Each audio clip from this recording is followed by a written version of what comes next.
महाराष्ट्राचा आवाज आपल्या हक्काचा। बदलापूरमधील कुख्यात गुंड महेंद्र बागुल उर्फ पप्पू उल्हासनगर क्राइम ब्रँचच्या हाती लागला आहे। त्याच्याकडून एक गावठी कट्टा आणि 6 जिवंत काडतुसे जप्त करण्यात आलेत।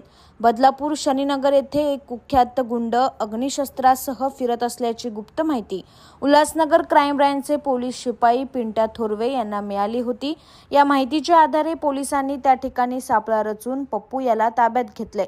त्याची अंगझडती घेतली असता त्याच्या कमरेला एक गावठी कट्टा आणि 6 जिवंत काडतुसे आढळून आले।